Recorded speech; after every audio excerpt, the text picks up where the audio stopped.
आज मैं dissolution of partnership पर वीडियो लेकर आ रहा हूँ। डिसोल्यूशन ऑफ पार्टनरशिप मतलब पहले उसको समझेंगे हम, और फिर डिफरेंट मोड्स ऑफ पार्टनरशिप, पहले थोड़ा थ्योरिकल बैकग्राउंड की बात कर लें, फिर अकाउंट्स की बात करेंगे।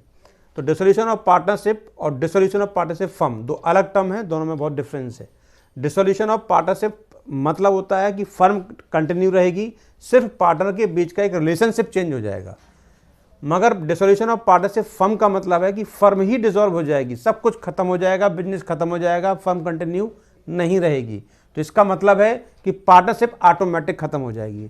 तो डिसोल्यूशन ऑफ फर्म मतलब सब कुछ खत्म, पार्टनरशिप भी खत्म, फर्म भी खत्म।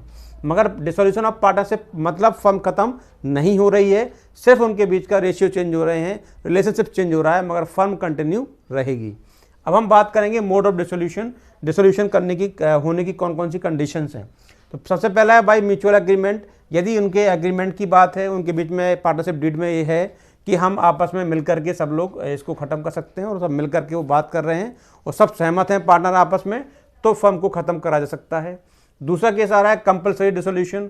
कंपल्सरी डिसोल्यूशन में कुछ केसेस हैं, अगर ये घटनाएं घटती हैं, ऐसा होता है, तो अपने आप वो बिजनेस खत्म हो जाता है। जैसे अनलॉफुल बिजनेस, यदि पार्टनरशिप फर्म किसी ऐसे बिजनेस में आ जाए जो इलीगल है, या ऐसा बिजनेस करना शुरू कर दे जो इलीगल है हमारे एक्ट के अकॉर्डिंग, हमारे कानून के अनुसार, तो वो बंद कर दिया जाएगा बिजनेस, वो इलीगल हो जाएगा और वो बंद हो जाएगा। ऑल पार्टनर्स इंसॉल्वेंट, यदि उस पार्टनरशिप फर्म के सारे पार्टनर इंडिविजुअली इंसॉल्वेंट हो जाएं, तब भी वो फर्म हमारा कंपलसरी डिसॉल्व हो जाएगी।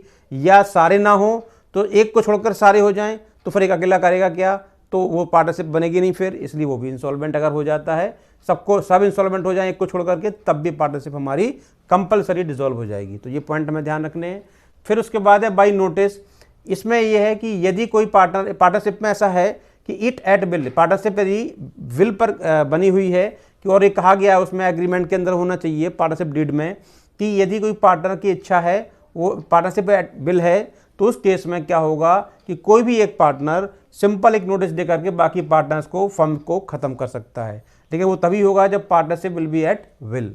फिर बात करेंगे on happening of an event. यदि कोई इवेंट घट जाए, इनमें से कोई एक इवेंट घट जाती है, तो भी पार्टनरशिप हमारी खत्म हो जाएगी, डिसॉल्व हो जाएगी। क्या होगा? ऑन एक्सपायरिंग ऑफ फर्म, हमने फर्म जो बनाई थी किसी एक पर्टिकुलर टाइम के लिए बनाई थी और वो टाइम खत्म हो गया, तो फर्म हमारी खत्म हो जाएगी। कंप्लीशन ऑफ वेंचर, हमने कोई बिजनेस इस तरीके से एडॉप्ट किया था कि इस बिजनेस को करने के लिए हमने पार्टनरशिप बनाई, सपोज किसी ने डैम बनाने के लिए कोई पार्टनरशिप बनाई, और बाद में वो डैम कंप्लीट हो गया, तो वेंचर हमारा कंप्लीट हो जाएगा, तब भी वो फर्म खत्म हो जाएगी। ऑन डेथ ऑफ पार्टनर, यदि डीड में दिया गया है कि पार्टनर की डेथ हो जाती है, तो उस केस में भी अगर सारे पार्टनर एग्री हों, तो उस केस में भी फिर फर्म खत्म हो जाएगी, या सारे पार्टनर की डेथ हो जाए।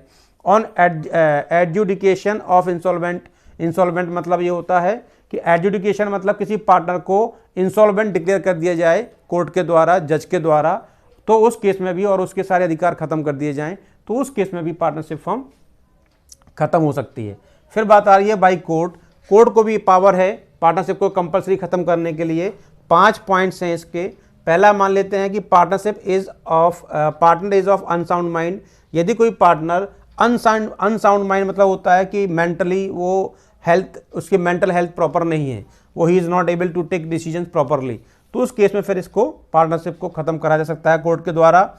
या इनकैपेसिटेटेड मतलब होता है कि उसको कोर्ट के द्वारा डिक्लेयर कर दिया गया है कि he is not able to take decisions for himself, मतलब वो अपना और अपनी प्रॉपर्टी का केयर नहीं रख सकता है, मेडिकली अनफिट है, तो उस केस में भी फिर उसको डिसॉल्व करा जा सकता है। या कोर्ट को लगता है कि इस तरह की फर्म को बंद कर देना जस्टिफाइड है, तो भी उसको बंद करा जा सकता है।